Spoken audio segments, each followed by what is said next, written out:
So GM finally struck a deal with Tesla, and whether you like EVs or not, this announcement from GM CEO Mary Barra is certainly making waves across the industry, and I am excited to go over all of it with you. So let's get into it.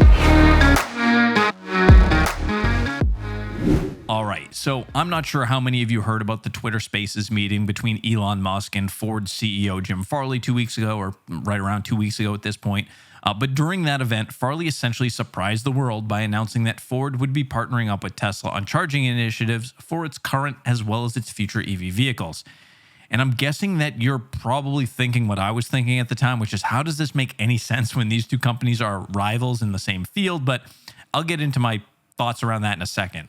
But under this agreement, Ford owners would be granted access to more than 12,000 Tesla superchargers that span across the US as well as Canada starting early 2024. And Jim Farley said that Ford's next generation of EVs will include Tesla's charging plug, allowing Ford owners to charge at Tesla superchargers without requiring an adapter.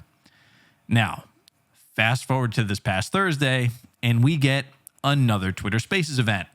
Only this time it was General Motors CEO Mary Barra hosting it along with Elon Musk to announce that GM would too be partnering with the EV rival Tesla and that they would be integrating the North American Charging Standard connector design as well directly into its EVs beginning in 2025. During the event, Elon Musk said to Mary Barra that, quote, "You have our full support and we're incredibly excited to partner with you on this and make it an incredible charging experience, whether someone is driving a car from GM or from Tesla," end quote. Mary Barra, of course, thanked Elon Musk for the support, adding that, quote, "This will be really great for consumers. This almost doubles access to chargers that GM has already made available. This is a great day for GM," end quote. So this partnership means that anyone who currently owns a GM EV or plans to buy a GM EV will have access to Tesla's supercharging network starting in 2024. And that's initially going to require the use of an adapter that I've read will become available next spring. Of course, the aftermarket companies will probably jump on board that now. But of course, once GM moves to the North American Charging Standard design come 2025 in their new EVs, adapters will no longer be something that GM customers need to deal with when it comes to utilizing Tesla's charging network. However, they will be required to utilize them for the CCS capable fast charging stations, companies like, EVgo or Electrify America. Now, for GM, this deal makes a ton of sense. Same with Ford, because one of the biggest issues for those who'd ever consider an EV is the charging infrastructure. Nobody wants to worry about range. Everyone has enough anxiety in their life. They don't need range anxiety. The last thing they want to be dealing with is constantly having to plan their driving routes around where they can charge up. It's just not fun. Now, of course, Tesla will be making money off this deal, otherwise they wouldn't do it at all. But I actually think GM, and even Ford for that matter, are getting the better side of it.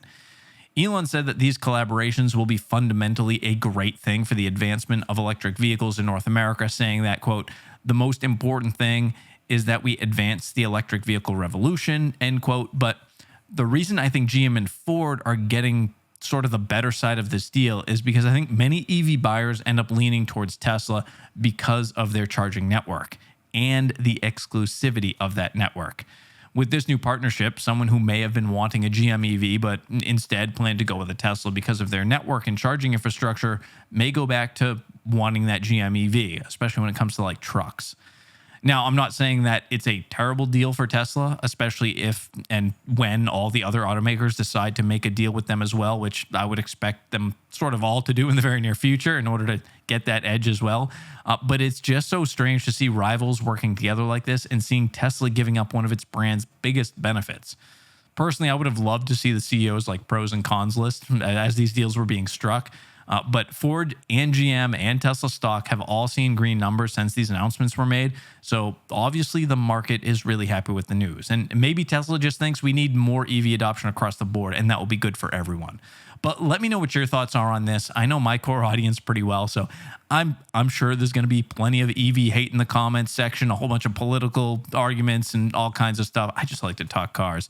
But for those considering an EV, or if a you're a current EV owner, let me know where your head's at after hearing this news. And as always, I'd like to thank you all for watching. If you made it this far in the video, don't forget to smash that like button. Subscribe if you haven't already. Most of you always watch, but you're not subscribed. Help me out. I'm so close to 100K. Be sure to check out my friends over at martysparts.com for all your GM OEM parts needs, martysbuickgmc.com, or martyschevrolet.com if you're looking for a new GM vehicle. You're in the New England area. Let us help you out, and I will, of course, see you all in the very next video. Thanks again for watching. Have a great weekend, and take care.